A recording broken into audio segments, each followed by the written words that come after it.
A continuación voy a explicar la primera generación de la evolución de la tomografía. La primera generación de tomografía se dio en el año 1971 y comenzó a utilizar un equipo de tomografía computarizada que usaba un haz de rayo de luz delgado y con fino lápiz y tenía un solo detector, y este realizaba movimientos de traslación y rotación. Las principales características de los tomógrafos de la primera generación fueron los movimientos de traslación y rotación del tubo de rayos X y del detector. Contaba con un solo detector de cristal de centelleo. Una vez terminada la adquisición del sistema del tubo detector, realizaba una rotación para obtener el perfil de la próxima proyección. El proceso de traducción y rotación se repetía durante 180 traducciones. Grandes tiempos de exploración, tardaba más o menos unos 5 minutos, lo que limitaba su utilidad. El corte era por un haz puntual de radiación monoenergética con un simple destello de rayos X dirigido al detector, y utilizaba una corriente de 50 mA durante la traslación. Tenía un proceso de adquisición que era trasladado linealmente a través del paciente para obtener un perfil de la proyección. Posteriormente, la fuente de rayos X y el detector rotaban aproximadamente 1 grado alrededor del isocentro para obtener el perfil de la proyección. Este movimiento de traducción y rotación se repetía hasta la fuente de rayos X y los detectores habían rotado 180 grados. Tenía unas ventajas que eran permitía observar las diferentes estructuras sin superposiciones entre ellas y distinguir diferentes densidades a través de la escala de Hounsfield, permitiendo distinguir un tejido de otro. Recordémonos que Hounsfield fue el creador del tomógrafo. Las desventajas: se necesitaban muchas rotaciones del tubo, por lo cual los tiempos de barrido serían amplios. Únicamente se permitía realizar imágenes de cerebro. El movimiento del paciente no permitía obtener una imagen ideal para el diagnóstico del médico, y al tener un solo detector la imagen no tenía gran definición. Listo, compañeros, eso fue como las principales características de la primera generación de la evolución de los tomógrafos. Muy buenas tardes, compañeros de grupo. En este espacio les quiero hablar un poco sobre la segunda generación en tomografía. Año 1974. El principio de traslación y rotación fue conservado. El número de detectores aumenta a 30 y el tiempo de adquisición de datos necesarios a 20 segundos. La traslación fue más rápida y se sacó para estudiar tórax y abdomen. Por primera vez en la historia se hablaba de un equipo que era capaz de realizar estudios de diferentes partes del cuerpo humano. Principales características de este equipo. Movimientos de traslación y rotación se conservan. Reconstrucción generada por un haz de abanico de 3 a 10 grados con una matriz lineal de detectores. Se acoplan 30 detectores e en consecuencia se reducen los tiempos de barrido mucho menor. Número menor de rotaciones angulares. El tiempo de barrido de la adquisición de la imagen se produce de manera significativa de 10 a 60 segundos. La apertura del haz en abanico y los detectores permitían lograr que solo una traslación obtenga el resultado que la primera generación. Desventajas de este equipo: que se aumenta la radiación dispersa y el valor del equipo era superior al de la primera generación. Muchas gracias. Hola, buenas tardes. Mi nombre es Patricia Luna Andrade, estudiante de la Tecnología en Radiología e Imágenes Diagnósticas de la Escuela de Ciencias de la Salud, ESISA de la Universidad Nacional Abierta de Distancia. Bueno, siguiendo con la evolución de la tomografía computarizada por rayos X, en 1975 aparece la tercera generación, donde en la búsqueda de una mayor velocidad de adquisición de las imágenes se eliminó el movimiento de traslación. En este tipo, el escáner, el tubo de rayos X y el detector rotan simultáneamente, cubriendo al paciente con un haz de rayos X en forma de abanico. Los primeros prototipos de esta generación contaban con arreglos unidimensionales de hasta 250 detectores que permitían tiempos de adquisición de solo 5 segundos.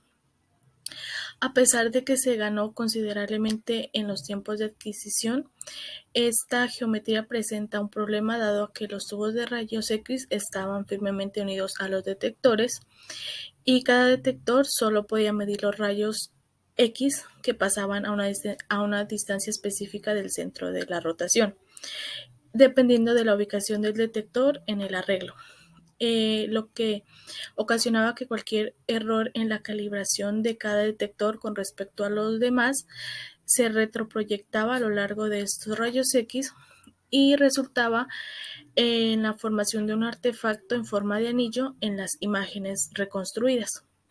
Otro problema adicional de estos prototipos era la dispersión de rayos X, que se produce a causa de las proyecciones en forma de abanico del sistema. Gracias. Buen día para todos, mi nombre es Cristian Ríos, soy estudiante de la Universidad Abierta a Distancia UNAM en el programa de Tecnología en Radiología e Imágenes Diagnósticas. Actualmente curso Semiología Radiológica, donde para esta actividad hablaré de los tomógrafos de cuarta generación, ya que podemos decir que estos estudios, este equipo de cuarta generación apareció en el año 1976, donde ¿cómo le decimos? Se le mejoró unos ajustes a los detectores, a los imanes, donde ya el tubo de rayos X giraba 360 grados sobre el cuerpo del usuario, el paciente, y tuvo una mejoría en la calidad de las imágenes, ya que está compuesto entre 600 y 4800 detectores independientes de cualquier fábrica. Este tubo de rayos X genera un haz como en forma de abanico que rota alrededor, mientras que los detectores mantenían sus estacionarios, ¿sí?, alcanzando los mismos tiempos de exploración de los equipos de la tercera generación. Para ese tiempo no se puede utilizar una rejilla enfocada para rechazar estas radiaciones secundarias.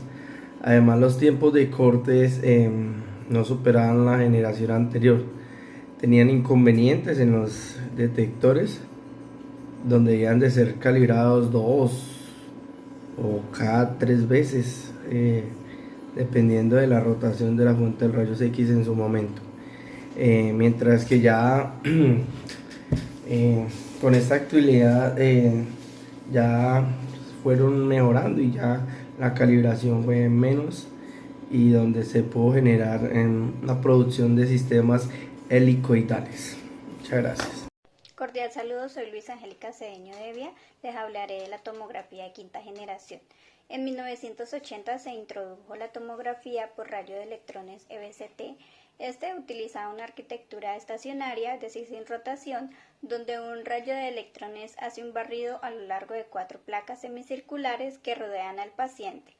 La mayor innovación de este escáner fue su alta resolución temporal suficiente para tomar imágenes del corazón. Sin embargo, su uso ha sido muy limitado por 2 desventajas. Una, la trayectoria está limitada a un arco de 220 grados y a un plano que no coincide con aquel de los detectores. Por otro lado, no pueden introducirse colimadores antidispersión debido a que el detector es estacionario. Persiguiendo una alta resolución temporal y espacial, construyeron el DSR, que contaba con una alta resolución temporal, adquiriendo hasta 60 tajadas volumétricas por segundo, una resolución isotrópica y generando datos de hasta 3 GB en solo 20 segundos en 1970, que no fue muy común ni comercializado por el motivo de su alto costo. Cordial saludo, compañeros. En este espacio les quiero hablar un poco del tomógrafo de sexta generación. Es un equipo que se basa en un chorro de electrones. Es un cañón de emisor de electrones que posteriormente son reflexionados, desviados, que inciden sobre láminas de tungsteno. El detector está situado en el lado opuesto del gantry, por donde entran los fotones. Consigue 8 cortes contiguos en 224 milisegundos. Hoy en día, con los tomógrafos axiales computarizados de 64 y 320 coronas, podemos hacer estudios vasculares al milímetro. Muchas gracias.